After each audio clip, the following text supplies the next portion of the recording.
I'm Danny Thompson. I'm born and raised in London, UK. My parents are Jamaican, came over here in the early 60s. So I'm London born and bred. Hello and welcome to Obehi Podcast. I'm your host, Obehi A14, and I strongly believe that everyone has a story to share.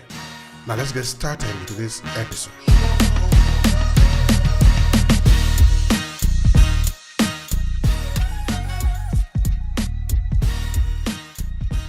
I've been blessed in my life that I've had the opportunity to travel. So I've traveled to the Caribbean, I've traveled to a few African countries. I started life as a young man as an artist. I trained as a musician. I also went to what we have here, the National Film and Television School, where I trained, I did screenwriting and directing. I've also worked in educational theatre. So those are my three strands in terms of my artistry and my creativity. And I've always had a desire to know more of my history. I remember as a 17, I think I was about 17 years old. I'm in my 50s now. So I was 17 years old, myself and a friend reading autobiography of Malcolm X. And that kind of set us off. It was like, we want to be Malcolm. We want to be Malcolm. That's lovely. And one of the things that inspired us was the transformation he went through and how that transformation was facilitated by reading. I don't know if you know the story of Malcolm. He was in a particular prison, and that prison, just by chance, had a very extensive library. Somebody had donated hundreds and hundreds of books to the prison library, and that person who donated them was a historian. So he worked in the prison library, and he got exposed to this literature, and he read and he read and he read. He also underwent a spiritual transformation, which is where he came into contact with Nation of Islam, and he adopted that faith. So that inspired me in terms of reading. I mean, I've always been a keen reader, but I started to read on my history. And again, I'm talking about kind of pre-internet days. You know, people forget that there was a time when there was no internet. So you had to, and if you wanted a book, you had to come out your house, get on your transport, and go to the bookshop. Go to the bookshop and get it. In hindsight, that was actually a valuable experience because it made it an event. Yes, going to a bookshop. My Saturday afternoons was I would go to the record shop and get all the new songs, the new tunes that were out, and go through the record sleeves. Because again, this was the days of vinyl. Yeah, no downloads or CDs. So I'd go to the record shop, and then from the record shop, I'd get on the train and go to the bookshop. So usually I'd come home with a brand new record and a brand new book. And so over the last 15, 20 years, I studied with I've studied with a few different people, all kind of community education based. As in, it's not a state college or university. This is just community workshops and education programs take place in community centers run by Black people. And I studied first with a man named Dr. Femi Biko, who's a great scholar and teacher. And he actually set up one of the first, what we call Black Studies courses. This would have been back in 1999. I studied with Dr. Femi Biko for 2 years. And that just opened my mind. I realized that my perception of what I thought African history was, my perception was this, and African history is that. You understand? So I learned that from Dr. Femi. And then I started studying under a man named Mr. Robin Walker, who he's also known as the Black History Man. And again, he's a teacher, an author, publisher, Great mind, great mind. And so I started studying with him about 13, 14 years ago.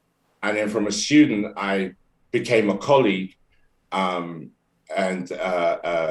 kind of been a bit of a mentor to me. So I became a colleague. So now I learned to teach the subject. So I do classes for adults. And during that period, I created an educational DVD, which is called Everyday Life in Early West African Empire, which tells the stories of ancient Ghana, Mali Empire, and then the Songhai Empire. And it kind of connects the three as a continuum, you understand? So that was a DVD with where I directed it, I did the music and everything. And it's Robin Walker delivering presentations on the subject, and I added imagery and music. And on the DVD, there's two DVDs. One is the presentation. The other are lesson plans and other information. So it was designed to be used by young people in schools. That's the point. So I did that. 2018, I published my own book, my first time as a writer and self-publisher, which is on the wall behind me. It's called The African Literary Heritage, which is a history book and activities book. So and it of course, gives you a history. you're going to touch a little bit about this Yeah, yeah. Okay. So just to say that as I learned more, I started to develop my own program and kind of identify my specific interests. My specific interests. And just this last year, 2021, I started in 2020, finished 2021. I did my master's degree in African history and history of the African diaspora. So, which I'm kind of quite pleased with. I did that at Chichester University in England. And that was under the guidance of Professor Hakeem Addy, who again is a great scholar, great educator. And really helped me through the program, because I don't have many state qualifications. Do you know what I mean? I wasn't. I didn't leave school with lots of exams and what have you. I have more music qualifications than I do in other areas, because I trained as a musician and as a music teacher. So I could say I've always been an artist working in different genres, although music has been a constant for me. I can't live without my music. I'm going to ask you to sing for us just now, if you. All right, yeah. Danny, now do something for me. Take me down a little bit more to when you were born and how UK was at the time. Describe to me how London was at the time you were born. That is 50 years ago, right? Yeah, good question. I was born 1964, so I'll leave you to do the maths. I was born 1964 in West London, place called Kensal Rise, which was quite a mixed community. It had a large Caribbean population, and it was next door. You've got Kensal Rise, and you've got Harlesden, Willesden, which was the heart of the Black community during that period. My father was a plasterer, a labourer. He did walls and worked on building sites and what have you. My mother was a secretary. And what's interesting is I'm also an author. I write short stories and I do poetry and what have you. So I've written short stories about my childhood experience. And what, in hindsight, what I've noticed is, I've realized is how much my parents, I have an older brother and a younger sister, and how much my parents managed to protect us from some of the harsh racism that was going on out there. London at that time, I mean, in terms of the black population, it was our civil rights period. Yeah, it was, the Americans have their civil rights period. It was our civil rights, Black Power period, because we were facing, there were certain parts of London where as a black man or woman, you would not go. And you kind of knew that from birth. You understand? You didn't always know the reasons why not, but you knew that don't go to this part of London. They don't like black people there. And you would run the risk of being attacked in the streets, etc. So, it was growing up within those boundaries. And again, but at the same time, there was a lot of community action going on. There was an organization called the National Front. A National Front were a far-right fascist organization who were very popular among the mainstream at that time. So for me, growing up and stuff and learning about, this was like during apartheid where Mandela was in prison and what have you. So I would go on marches and demonstrations, anti-apartheid marches and demonstrations as a teenager.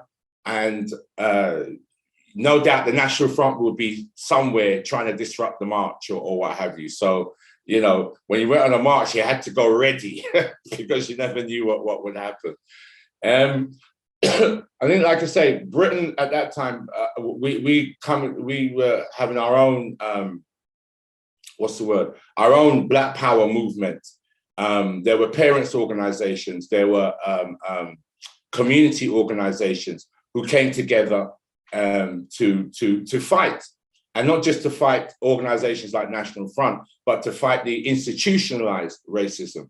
Because, for example, in London and other places, but in London, just like as in America, they were busing black children. If a school in London had a certain number or percentage of black students, like say it was 70 or 80%, they would consider that too much. We've got too many black children in this school. So they would start busing black children out of these schools into schools on the edge of London, sometimes out of London. So, the state hadn't learned how to deal with us. They didn't know how to deal with black people. And the idea of black history in the curriculum being taught in the schools was just like, no. Because this was like before... What do you mean busing black children? Can you expatiate on that a little bit? Yeah, they thought if there's too many black or Asian children in this school, somehow they just come to the conclusion that would be bad.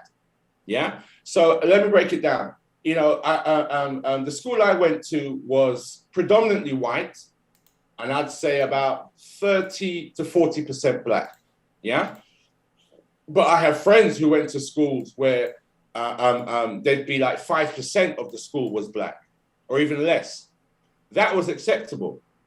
Yeah, it's acceptable to have majority white children, minority black or Asian children. If it's the other way around, if it was majority black children, small minority white children, for that reason, for some reason, they decided that was a problem. That was a problem. We can't have that. I mean, there are reasons for doing so. I can only hazard an educated guess, but this was the period where we were being officially, as a black child, we were being officially marked down as sub-educational. That was the term during the 70s, sub-educational. Black children are slower learners than white children. Yeah. Black children are, and slower learners in particular areas, like slower learners in technical abilities, slower learners academically. We were good at sports. Yeah, that was the thing. We were good at sports, and we were good at entertainment, and that's it really. So But was it because you are a teacher today? You understand also the techniques of teaching. Was it really technically true that these children, black children, were not good in those areas, like teaching them about technology, teaching them about... Yeah, absolutely not. Absolutely not. Because, like I say, in fighting that, and again, you had what we call here the supplementary school system, which was the Black community setting up its own schools, mainly like Saturday schools. So you go to a Saturday, you send your child to a Saturday school. That child would learn, the same curriculum as the school, your basic literature, mathematics, science, and what have you, but with the added element of Black history. So that child would receive some education about themselves, about who they are, where they come from. And that has a powerful impact. And that's what was missing, like during my education. And one of the consequences of that, which child psychologists and educational consultants agree on, is that what it does is it lowers that child's self-confidence. If that child knows nothing about itself, so I remember I've always had a fascination with history, not just African history, but any history. I've always had a fascination with that. So I enjoyed learning about the kings and queens of England. I enjoyed learning about this famous white person or that famous white person, but I had it was of interest, but it had nothing to do with my life. Do you know what I'm saying? It didn't impact on my life. It's when I started to learn about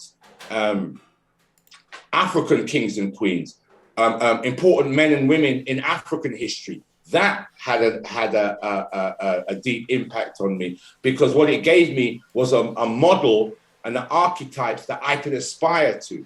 Like I said, when I read Malcolm X, it was like, wow, this is a strong Black man. I can be this strong Black man.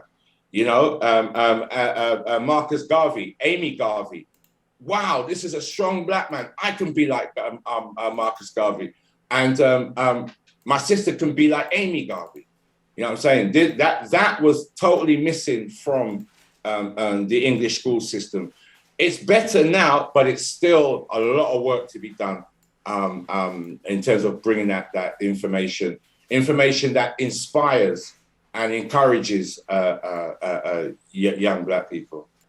You see, recently, when the issue of Meghan came out, the interview that was done by Oprah, a lot of people, especially the mainstream media in the UK, not only in the UK, but also in other places, were trying to defend the idea that you could be talking of racism and you are making an example of the royal home. So in that sense, of course, it appeared as if the British government or the British institutions or the power that be in UK cannot have anything to do with racism, as if they didn't know anything about it, as if they are innocent of it. Now, you are talking of your early childhood, no? We are talking of 50 years ago. And you are giving a picture that is actually very gloomy, as it were. And I don't think you are inventing this story because, No, absolutely. I was also checking out a UK paper shortly when you were talking. Let me see if I can pull it out for you, then ask you a reflection on that. I think that is in BBC, and wait, let me see if I can find it. Yeah, that is the BBC, and it read a report that UK don't deliberately drink against ethnic minority. Yeah, that doesn't surprise me. Yeah. Okay, so place that against your description of your early childhood growing up in the UK. What would you say? What would be your reaction? Okay, the English are very particular, and they have a very particular way of dealing with racism, which is that they don't. Yes, they just don't. In terms of the debate or discussion over racism in this country, the institutions, like you say, you've spoken about the royalty, is also the media and education. Their discussion is racism is bad. Nobody should do it. That's it. End of conversation. It's a bad thing. None of us should do it. It's that, but the whole that is very funny. No, it's like saying stealing is bad. Then let's sack the police. The police is not there, so it's on your own. You know whether you are going to steal or not. Yeah, it's very funny. But the problem is because Britain still holds on to empire. Obviously, it doesn't have its empire anymore. But real talk, psychologically, Britain still, especially the people the elites, the ruling classes, they still have the psychology, which is the psychology of white superiority, the psychology of dominance over other people. We have the right to go into Black countries, African countries, Asian countries, without even asking. Yeah. So there's that arrogance. There's that white supremacy, and that empire. They still identify themselves through their history of empire.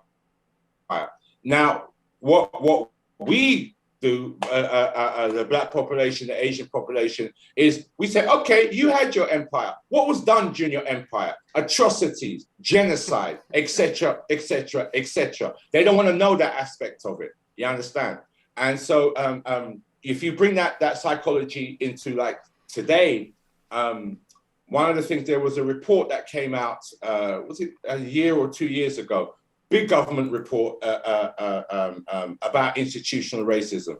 And the government came to the conclusion that there is no such thing as institutional racism in Britain. There is no institutional racism, which is a denial of the blatantly obvious. Because when you look at all the indicators, okay, let's say Black people in education, Black people in employment, Black people in terms of physical health, in terms of mental health. In the negatives, we top all of those. Yeah. As a music teacher, I've worked in mental health institutions, and we are disproportionately represented in mental health institutions. There's far more of us in there than the national average. We're top of the unemployment figures. Yeah, I think I can't remember specifically, but I think Black adult males between 18 and 25 or 18 and 30, it's almost 50% unemployment, which is much, much higher than other groups. Now, all of these things cannot happen and happen consistently, because this is not a recent occurrence. My father, his generation, experienced it when they arrived. I experienced it during my lifetime. My son, who's in his early 30s, he's experiencing it. So when you have that kind of consistency over 3 generations, it is structural. It is built in. You understand? And it's not a mistake at all. It's not a mistake. Just for the fact that some people decide to be ignorant of it doesn't mean it's not there. That's it. And it's a tactic. If I say to you, you know, it's what they call it, gaslighting. I don't know if you know that phrase. You tell me you have a problem, and I say, well, there's no problem, so the problem must be you. Do you understand? So the problem is me, because I'm feeling racism. The problem is not that, no, you're being a racist, or you've set up systems that keep some people down and elevate others. You know, no. That's got nothing to do with it. It's the problem is you, and that's major. You mentioned Meghan Markle, and you know she married a member of the royal family, and the reaction against her from within the royal family, from within the media, was visceral. It was visceral, and yeah, that kind of, you know, but by their actions shall they be known. And so when you see the actions of it, and she wasn't going in to burn down Buckingham Palace, you know what I mean? She was going to get married, and so yeah, it's like that. But right now, the last few years, we have a situation. It's called the involving what they call the Winrush generation. And I don't know if your viewers know, but the Winrush was post-Second World War, 1948. That was the start of migration, huge migration from the Caribbean. And one of the first ships to arrive was a ship called the Windrush, which arrived in London 1948. So that generation gets called the Windrush generation. And what this country's been doing, and they arrived here as British citizens, because at that time, the Caribbean was still under colonial rule. They arrived here as British citizens. And they lived here as British citizens 30, 40 years. But what the government has been doing is actually, so as a British citizen, they were told that there were certain papers that you don't need to have. You know, you're a citizen, you're a British citizen, come over, get, find work, build a home, raise a family. And then the British government has been, had a deliberate policy of what they call creating a hostile environment for this Windrush generation. So what they've been doing is they would like call you and they would like check you out. Well, where's your papers? Where are your immigration papers or what have you? And you say, well, I've been here 40 years. I've been working, I've been paying tax, everything. I don't need papers because I didn't need papers to get in because, I had my Commonwealth passport, UK stamp, everything. And they've been deporting people. So it's now called the Windrush scandal. So there are people who have never been to came here 40, 50 years ago, have no real contact with the Caribbean since because they've created a life here. And within 24 hours or 48 hours, they're placed in detention centers and then put on a ship, put on a plane and sent back to a land, an island that they know very little about. And it's been deemed illegal. Yes, it is what the government policy was illegal. It was against the law. Question: who's been punished for these actions? Answer: nobody. And because of the generation that I'm speaking of, many of them are now. My mum's of that generation. She's in her 80s. So you're talking about the elders in our community. And I mean, I could spend half an hour talking about it, but it is horrific. How Danny, it means now that the British government, as part of their plan, their colonial, their imperial plan, yes, they went to take youth, people who are useful to the society. They say, come to our land and help us to work. Yeah. Now, these people have grown old, they cannot work anymore. Instead of the same government that have exploited them, that have milked them to take care of them, now that they cannot work anymore, they are not deporting them home.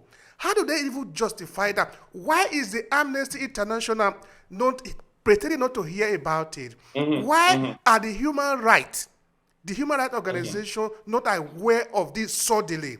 Why are they turning a blind eyes to the criminality of European system? Are they not aware? Then you have to then look at those organizations, Amnesty International, human rights, etc., etc. You know what's interesting right now? And what I'm having a lot of conversations with Black people right now is about what's going on in the Ukraine. Yes, Russia invading Ukraine. Now it's fascinating watching how it's being reported in the TV and the newspapers, because it's the whole vibe is, well, look, these are Europeans being bombed. These are Europeans being attacked. This is wrong. Everybody needs to do something about it. Everybody needs to be concerned. And we're like, okay, that's wrong, but there's bombings going on in Black countries, bombings being done by Europeans. Why shouldn't we care about that just as much? Why isn't that on the agenda? Why isn't that front page news? Britain supplies arms to Saudi Arabia, which has been bombing southern Yemen for years. I mean, it's genocide going on in that part of the world. But I don't hear the British government. I don't see the national newspapers printing that on their front page. So it just shows how the interconnectivity of these institutions. Do you understand? So you've got the ruling elites who control the media. So they make sure that the messages that we receive are messages that they decide. So they shift the focus. Look over here. Look at how Europeans are suffering and being treated badly. But don't look over here and see Africans and other non-European people being treated just as badly, or in some cases worse. but I think that is even almost that is a crime.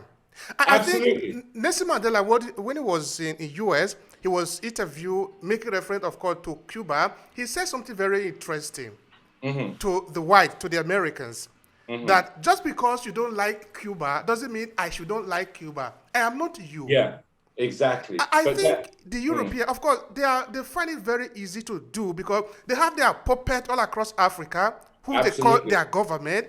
And their government, actually, they are nothing more than just their representative there. As far as this setup is concerned, African citizens are not really citizens even in their own country, because they are not treated as citizens. Just the way they are treated here, that is the way they are treated also at home. Because the system is still being run like an empire, where the real citizens of this world are the European. Every other person is a foreigner, whether you are in their land or even in your own land. Yeah. If this is the case, the enemy of Europe, the enemy of these big metropoles, are the enemy of the African people. But it is wrong. I have my own agenda. I am a country. I have my own foreign policy. I know who I'm dealing with. Okay, I deal with you because we are in partnership. It doesn't mean I am working for you.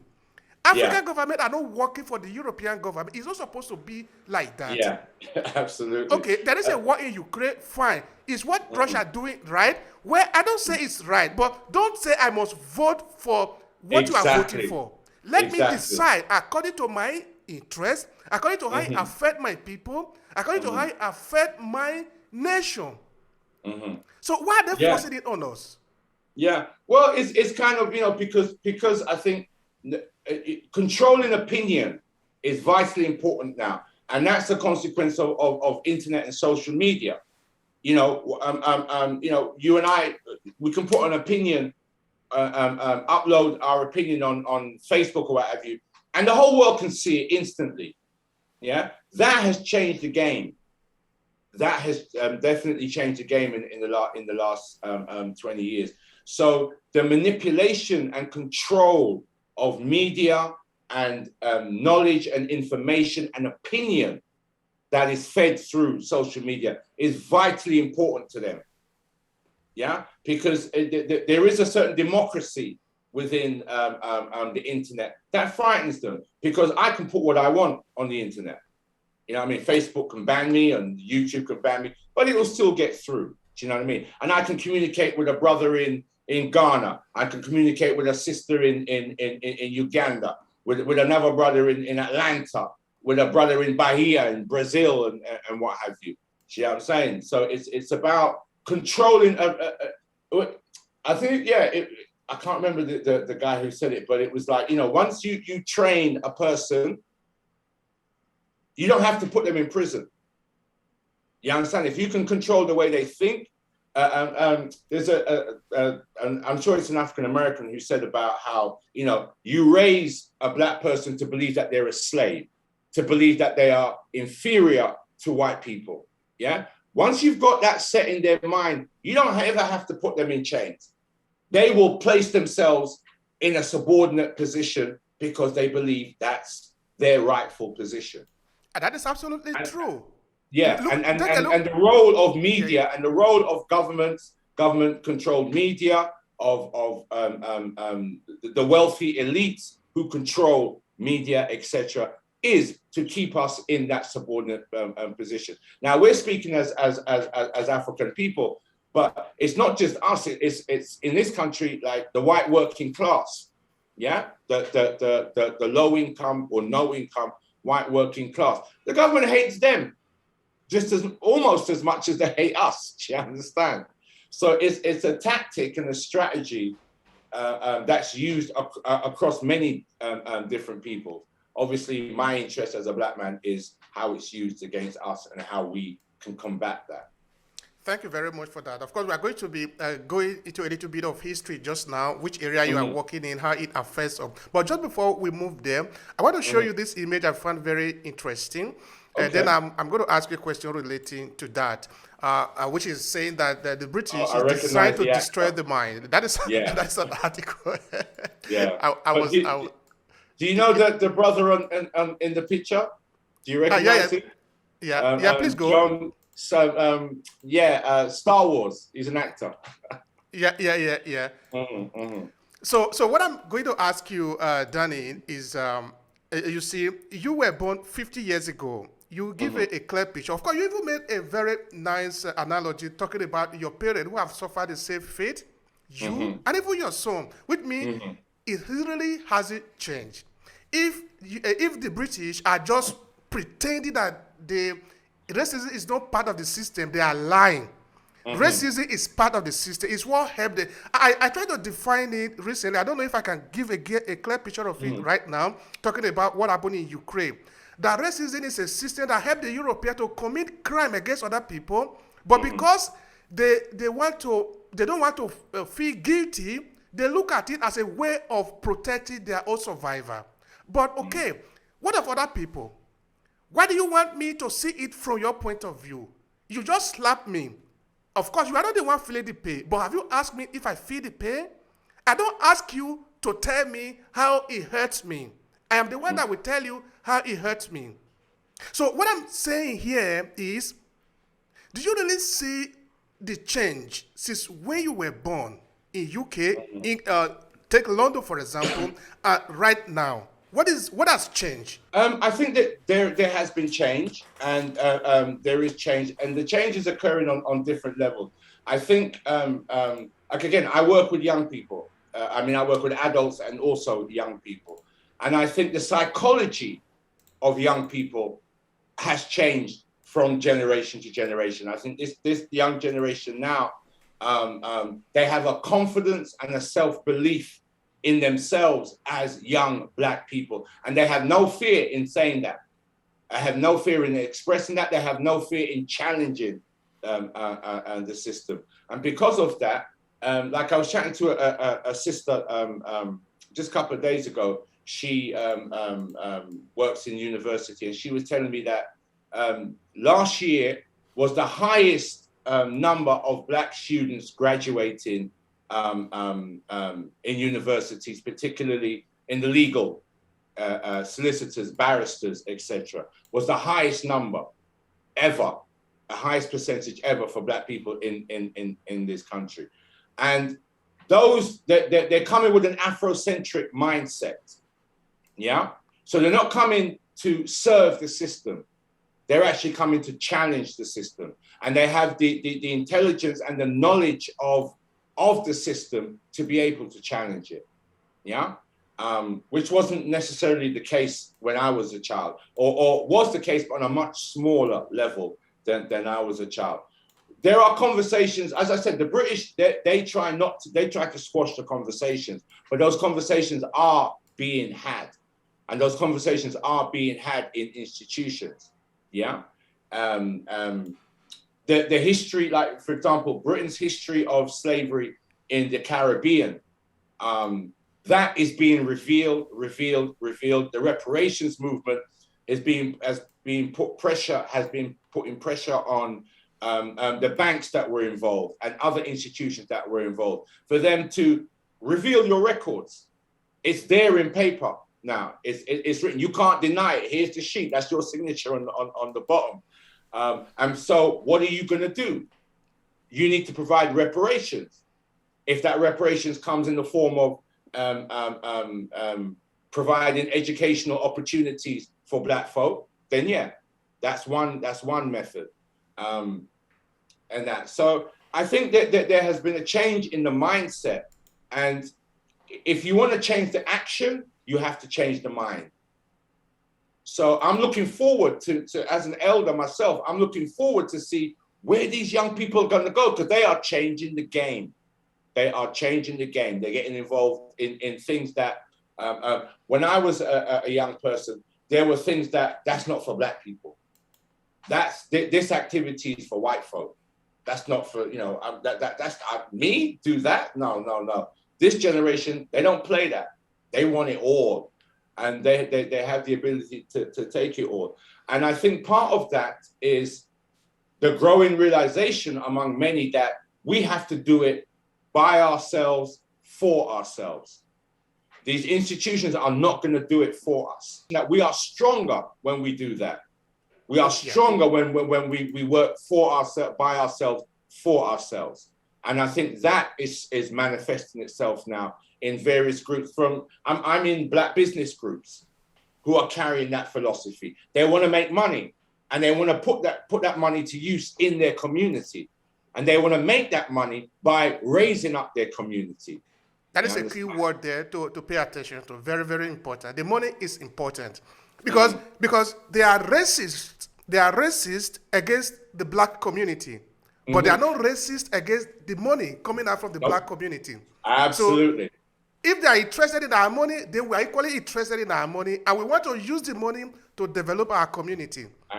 So this idea of entrepreneurship, of not be afraid of taking it, because nobody's going to give you anyway. If you are not taking it, then you are not going to have anything. It's an idea that must be preached in our community.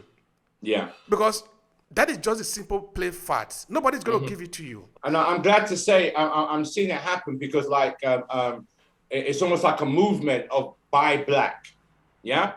You know, if when you go to spend your money on whatever, household goods, groceries or what have you, look for, you know, on a high street, you might have 10 white shops and 1 Black shop, 10 white-owned shops and then 1 Black-owned shop.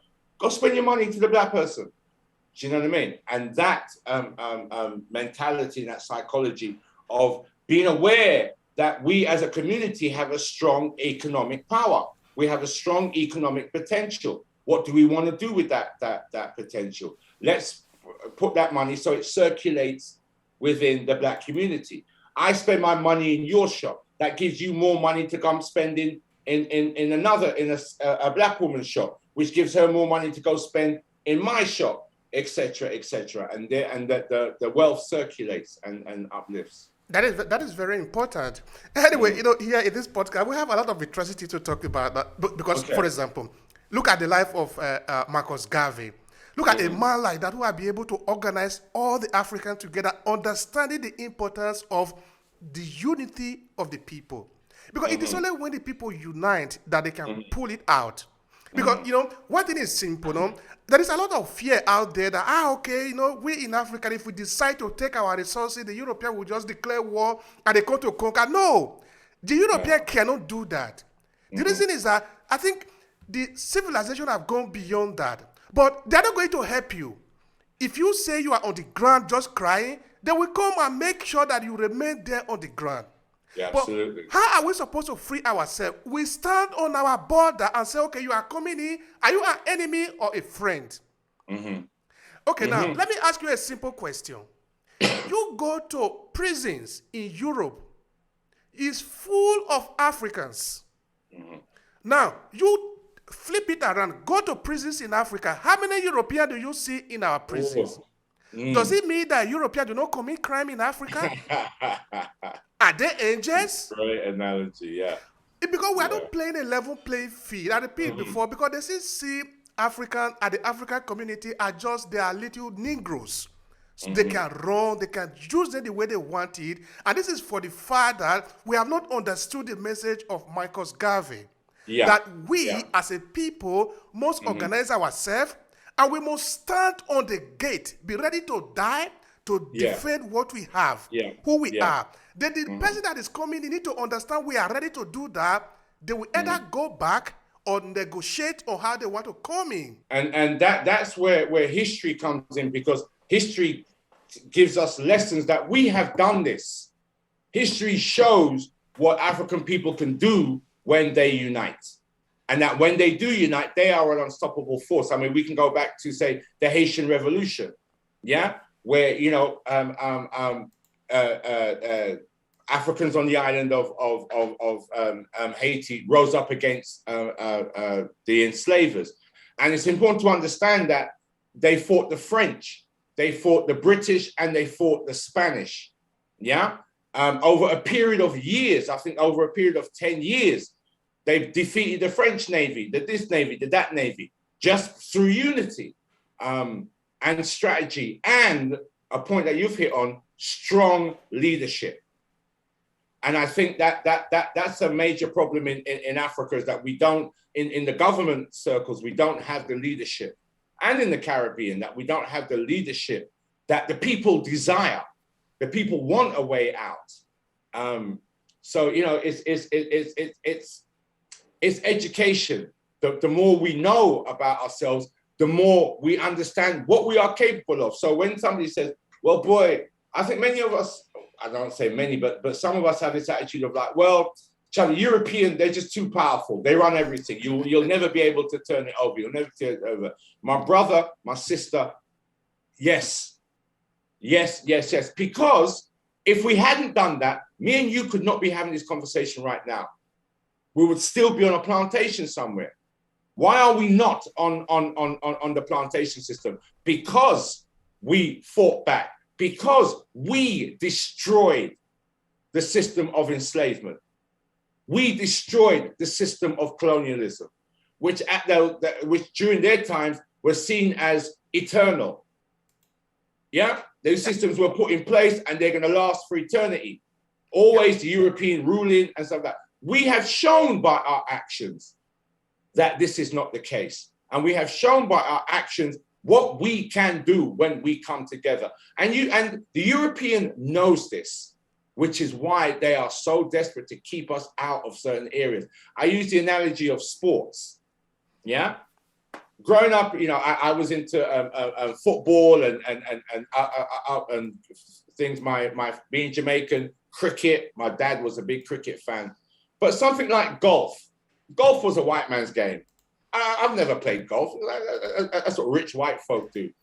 Tiger Woods came in, changed the game, changed the way it was played. And that was one person. Tennis, the Williams sisters came in, changed the game, changed it up. Formula One, Lewis Hamilton changed the game. They don't just win, they change the nature of the sport. They change the nature of the game. Now you take that analogy and you put it in business, you put it in other areas of life. That's what we have the potential to do. They know that, which is why they can't let us in. That's important. With the game. Anyway, we're not going to go deeper there on just now. Now, talking of education, tell me something about the Evolving Creative Project.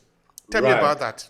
Okay, Evolving Creatives, that's my website, and it's something I built up over years. And basically, my motto is evolving creatively through art and education. So I'm a person, as I learn, I want to share. I want to share what I've learned. So what I try to do is to create resources that I can hand over to other people to say, right, here is like in the image behind you. You know, a lot of us don't actually realize that we have a rich literary heritage. We have a rich heritage of books, of literature, going back to ancient times. And that literature is still relevant today. It's still relevant. Ancient Egypt, which I call it correctly, Kemet. Kemet, yeah. A lot of the literature from that, the philosophy, the ideas are still in today. Are still there. They're just not called by that name. So it's understanding and reconnecting, because again, when we came out of enslavement, we reading and writing was banned for us. Yeah, it was banned. I think that there were certain books, like certain versions of the Bible, that we were allowed to read, but everything else, you know, we were denied the right.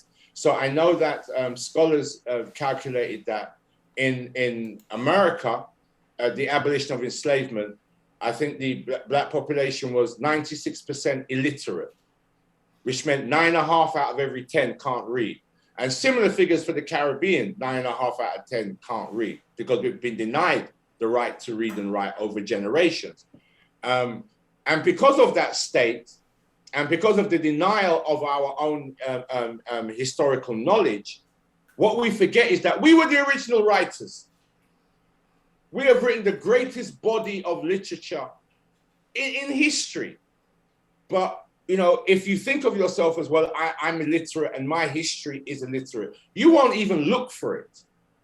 You understand? You won't even look for it. So one of the reactions I get is when I've shown people the book, and I say the title is The African Literary Heritage, they're like, what's that? What heritage? What's that? But yet everybody in this country knows William Shakespeare. Everybody knows William Shakespeare. We know the poet, some of the romantic poets, Keats, Wordsworth, all of that, the European novelists and stuff. We have our own rich history in that area. And so I like the idea of bringing to light subjects and things that we Black people are unfamiliar with, but yet is an important part of our history and an important part of our future. Thank you so much for that, dear Danny. You see, that is where I think the miracle really lies, no? Mm-hmm. In that when you don't have the knowledge of yourself, absolutely, you are even at a risk to yourself and to the society, because you don't know. It's like having a nuclear bomb. Mm-hmm. You are both at a risk to yourself and to the society if you don't know what you are doing. Mm-hmm. So, and you have no direction. Exactly. Because you don't know where you're going. You don't know where you're going because you don't. It's like you don't know where you're going because you don't know where you're coming from. Mm-hmm. You understand? You have no compass. So you blow with the wind. You're like a leaf in the wind, and whichever direction the wind blows, that's where you go. But what we need to be is like the tree, and we decide what direction we're moving in. I believe, I have the faith so much that a group of Africans are coming. Mm-hmm. And these Africans are going to be very tall when they stand. And they are going to be able to define who they really are without I'm not saying respect, but without taking order from any person. Yeah. Okay, let's look at a very simple analogy. We go back to the war of Ukraine again. It's not because Russia is the big example in the world to show, but there is something important there that we need to pay attention to. Mm-hmm. You see, when the war in Iraq was going on, or maybe in Libya, maybe the European power and their Western ally, the United States and Canada, want to declare a no-fly zone in those areas. If they find that it is their interest, they just call the United Nations Assembly, and they need to sit one time, and they call a code, for example, a code 1976, 1973, in the case of Libya, no-fly zone, and that is the end of it. Yeah. But why are they not able to do the same in Ukraine? Because of Russia. Because if you do that, meaning you are going to be shooting the Russian flight. Absolutely. Now, is the United States ready to do? It's not that they cannot do that, but there is a collateral damage to that. Mm-hmm. What I'm trying to say is that if you want to enter into a negotiation with another party, you must have something to control the conversation. Absolutely. Absolutely. You will be able to do that when you organize yourself, in case of Africa. So the United States, small country like UK, can control the whole of Africa because Africa are not organized. Mm-hmm. If Africa are organized, the whole of Europe will be afraid to say this is what they want from Africa. Absolutely. Because they need to be told the term of the agreement. Yes. But right now, we only need to sign. Is that what you want? Okay, yes, sir. Yes, sir. We sign. Sir. That is what our leaders are doing. Yes, that is why we, African people, are both slave. Their leaders are equally slave. So if we want to free ourselves, we must be ready to pay the sacrifice, and then we can control the narration. The first revolution needs to happen in Africa. You understand? Forget about Europe. We need to change. We need to clean our own house first and foremost. Because, like I say, there's a level of corruption within the leadership that is holding other Africans back. And I saw something. But that corruption is just part of the system. It is. And how do you change the system? You if you're not in a position to negotiate the change, then you have to actualize the change. You have to, whether that's through, we're not participating in this anymore. We're going to build our own stuff and run our own thing, or tearing it down. tearing it down. It's interesting because Africa, in terms of what they call it, like growth, population growth, yeah, the fastest area of population growth. It has the largest number of young people, and you know, when I say young people, I'm not talking teenagers. I'm talking about people in their 30s and 40s, and they should be entering positions of leadership now. They should be entering positions of leadership. There was an African conference, and I know that there was some like ex-prime minister, ex-ministers there and what have you. And there was a businessman, I'm sorry, I can't remember his name, but he was invited to speak, and he made a talk, and he said, look at the West, yeah? Obama became president, he wasn't 50 yet. John F. Kennedy became president at the age of like 43 or what have you. In this country, Tony Blair, young man president. David Cameron, young man president. Yeah? And that youth in leadership keeps the energy going because they bring energy to their game, whether that energy is put to good use or bad use. They bring that youthful energy to their leadership. And, you know, people respond to it and it moves the whole thing forward. Sorry. We got leaders in Africa who should be, all right, it's time to put you in the care home now because you're in your 80s, you're dribbling. You're not fit to run the country, man. I'm sorry, but you're not. So there's a whole level of fantastic potential leadership in Africa on all levels. And unfortunately, a lot of these young minds are not getting through to that position where they can actually create some serious fundamental change. Mm-hmm. And that is where of course, my next question is going to be about this education, the role that education needs to play in it. Because I repeat categorically clear, the European power or their secret agent are going to fight tooth and nail to make sure that young people, especially young bright people, do not come to power in Africa. And this is why it's not just simply out of wickedness, it's for their survival. That is what they want. Because when Africa is crippled, let me go back to Ukraine again, because it's a very important conversation. Ukraine and Russia are in a war. Now, of course, Europe are currently speaking, are not able to detach themselves from Russia, gas, and oil. Okay, say for example, this war were to portray, was to go for a longer period, and eventually the power in Berlin, in Paris, and in Rome decided they are going to detach themselves finally to defend their honor. Now, who is going to supply them petrol, gas? They're going to get it from some other places, and Africa is going to play an important role here. Absolutely. Now, how does having a quality leader in Africa play an important role? If you have what we have today, which are just a group of small representatives of European power, then they get those oil on the price that they decide. Absolutely. But say, for example, you have quality leaders in Africa who represent the African people instead of the European power. They will get it according to the price that the African people decide. Yeah. So this is why they will not allow people of quality to become leaders in Africa. But that is only one part. That is one part in that our future do not really depend on them.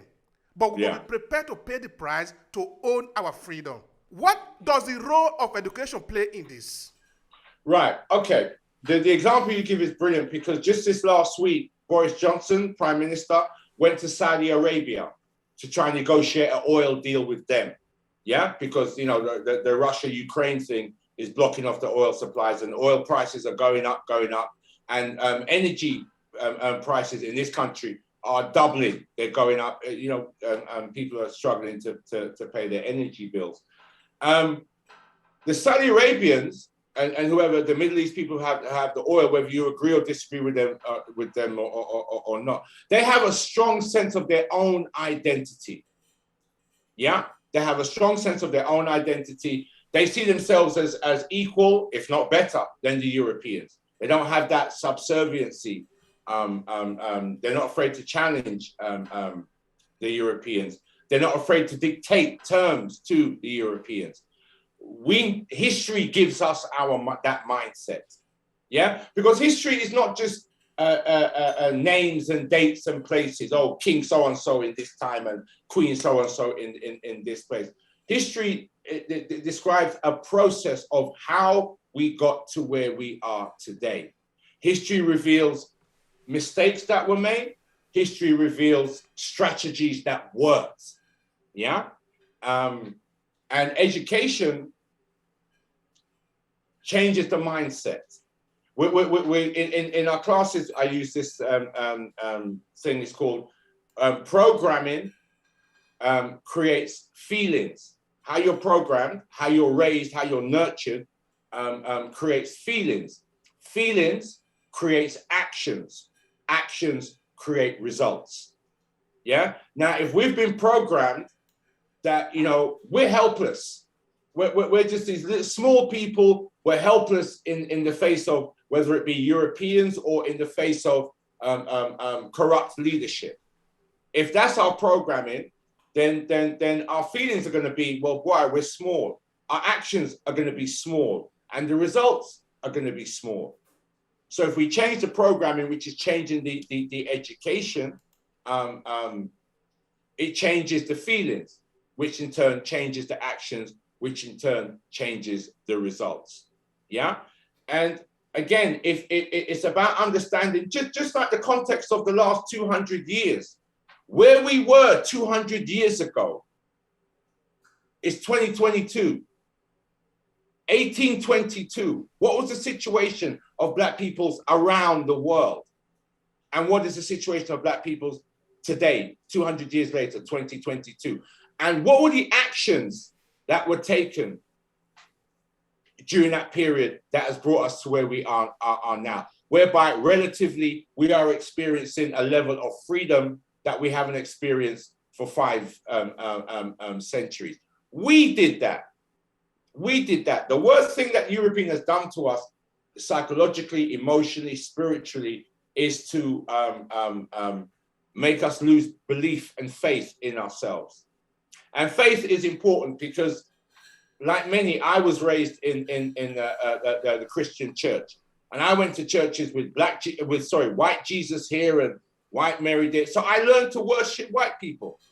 If your idea of God is, if your idea of God is some old white man in the sky with a long gray beard and what have you, then you're going to transfer this greatness.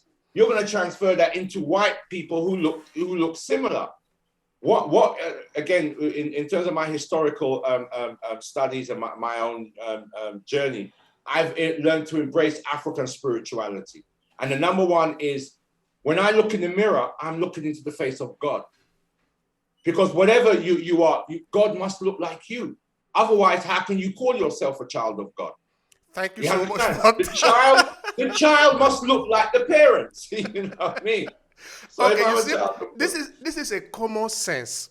Mm-hmm. But one musician in my place, I'm from Nigeria, I'm from Edo State or so, the musician said, common sense is not common. Yes, I've heard that one. Yes. Because how can you worship a God that doesn't look like you? How do you explain it?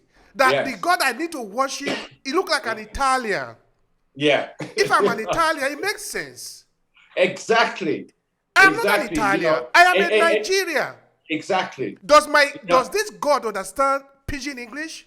Yeah. Where was this God when the European came to take away my ancestors? Exactly. Before the European came, what is this? What was the role of this God in my life? Mm-hmm. If you didn't defend my ancestors, why do I need to worship you? Exactly. Like I say, by their work shall they be known. Look at how I have this thing in life, kind of, don't really listen to what people say too strong. Watch what they do. That will reveal the truth of themselves. And that philosophy, that idea, again, you can transpose it into other areas of life. Okay, so you telling me Jesus Christ, blue eyes, blonde hair, and everything. Where is he?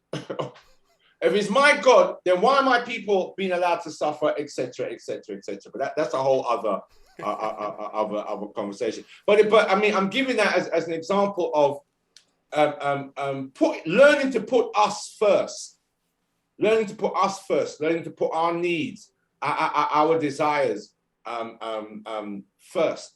And it has to take place. The revolution starts in here. It has to take place in the heart, in the mind, and in the spirit. You understand? Yeah.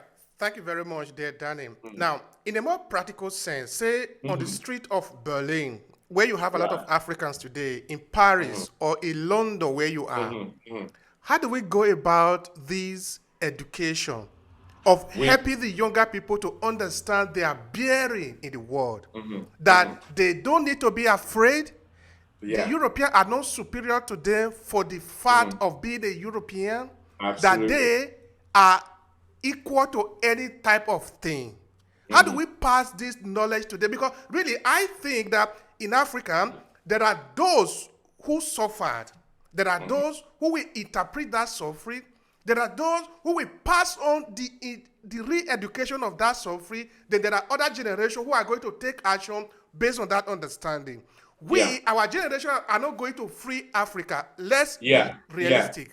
But we have a role. We need to pass on the knowledge. We have a role to play. And please help me with that. We are the ones, we can sow the seed, but the flower is going to be the next or even the generation after that. Yeah. So again, it's planning ahead for that. It's about organizing. Yeah. It's about organizing. If we're saying that the young people or any people need education, then we need to organize the groups in which that education is going to take place.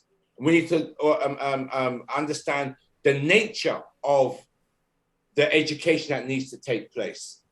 Yeah. And that education has to be for a purpose. It's not knowledge for knowledge's sake. It's about, okay, how does a community organize and create a strategy for creating change within its boundaries? Yeah, we're not talking about changing the world. We're talking about just changing your neighborhood. Yeah, that education is as important as the facts and figures of the thing. Do you understand? But it does start with us coming together in a space, whether that's cyberspace like we're doing now, or coming together physically in a space. And what is our purpose? Our purpose is to educate. What kind of education do we need? Okay, in this situation, we'll need literacy. We'll need math skills. We'll need business skills. We'll need political strategy skills. Yeah? We put together a program that is applicable to us. A program that, again, we identify our needs and then we create solutions for those needs. And those solutions must be at the core. Education must serve that purpose. Education must serve the purpose of helping us understand, gain a deeper understanding of the solutions and giving us a stronger motivation to enact those solutions.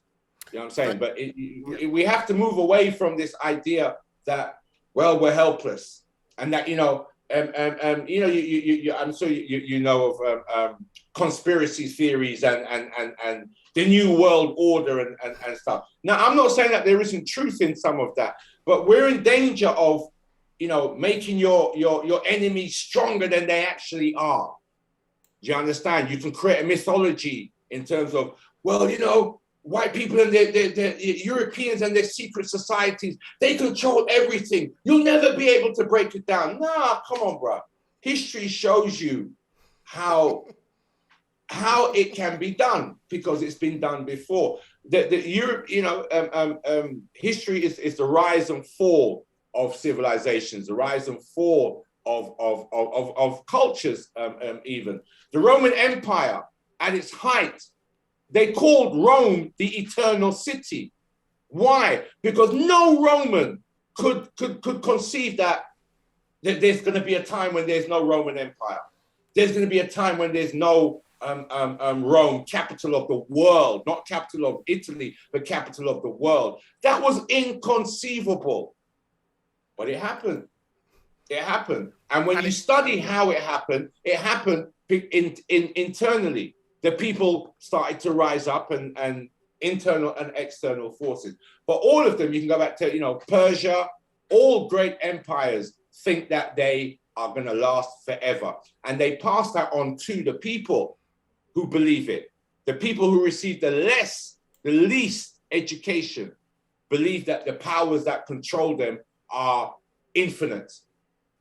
We have to change that mindset because the system that's in place, it's fragile. It's fragile. Some places you just have to prick a pin in it and the whole balloon just deflates. A good example is to look at USSR, for example, no? Yes, exactly. It's really true. I look at it as a machine. Mm-hmm. There are little both and none that make it work. What we need to understand as Africa is to first of all understand how the machine works that controls us.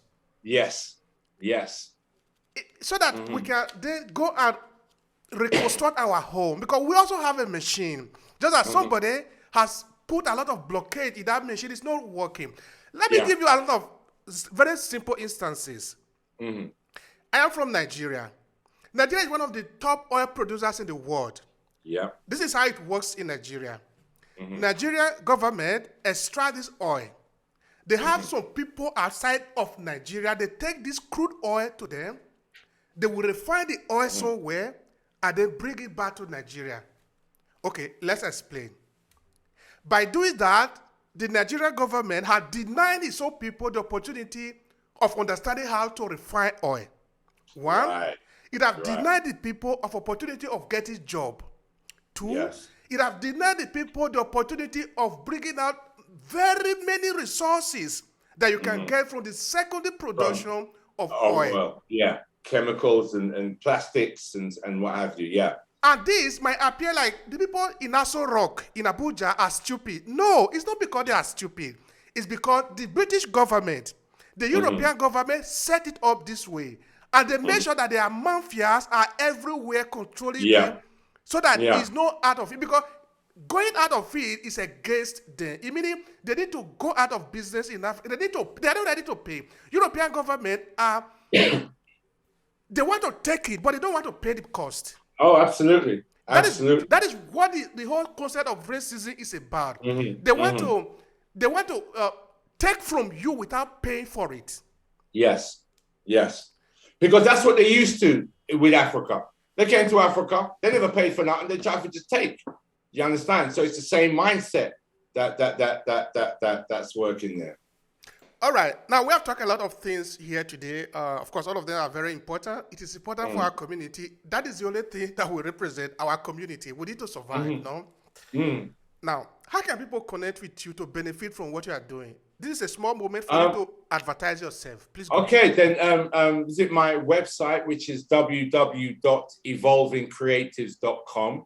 I think it's on the bottom of the screen, but I don't. Yeah, www.evolvingcreatives.com. That's me. I'm also on Facebook and Instagram under those names, Evolving Creatives.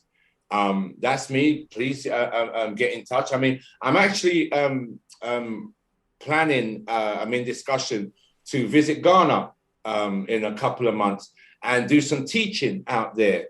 Maybe doing some African history classes while I'm out there. So make the connection. Because this is the opportunity that this gives us now. Yeah, I grew up in London, so the people I could can potentially connect with were in London or say in Birmingham, which is a 2 hours on the train. But me growing up, I couldn't connect with a man in America or a sister in Africa. What we're doing here now gives us that connection. You know, I'm connecting with you. You're presently in Italy. I'm connecting with people who are watching all over the world. We must make use of this. I want to connect with you and see what you've got that can help me. You connect with me, see what I've got that can help you. Yeah. www.evolvingcreatives.com. Let us evolve creatively together, my people. That's lovely. All right. This is the last question I have for you. Mm-hmm. Now, what do you think is the right strategy to make sure that our history continue to be alive? What is the strategy? 2 or 3? I don't know. Give us some of the ways to go about it. Okay. Parents, I'm going to use the analogy of the parent and the child.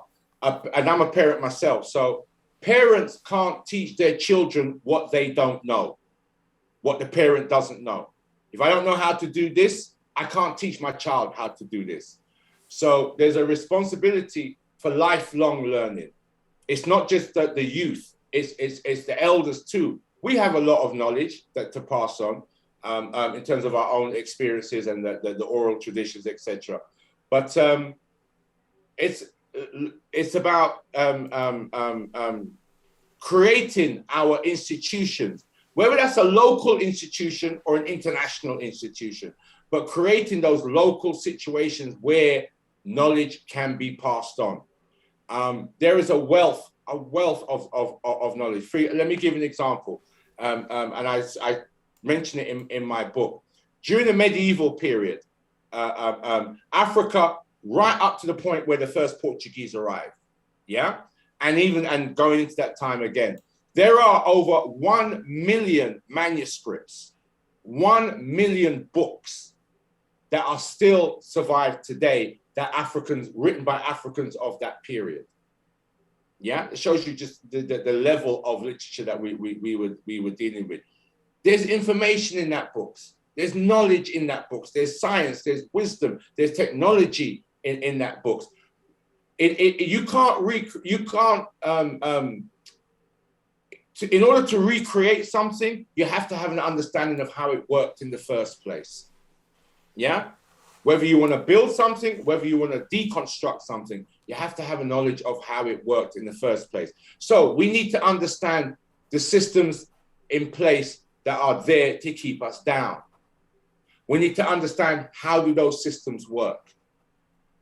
And as we gain that understanding, so we develop strategies for either removing ourselves from the system or from those structures, or changing those structures and developing our own.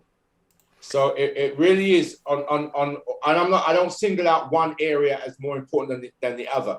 Political knowledge is just as important as scientific knowledge. It's just as important as spiritual knowledge. It's just as important as academic knowledge. They're all part of the whole. I hope that made sense. Yeah, it does make sense. Well, Mr. Danny, that has been the end of the conversation. I want to thank you so much. It has been a pleasure on my part. Oh, listen, thank you for giving me the opportunity to speak with you and to share with our brothers and sisters around the world. Thank you. It's a great start to the day. Thank you so much.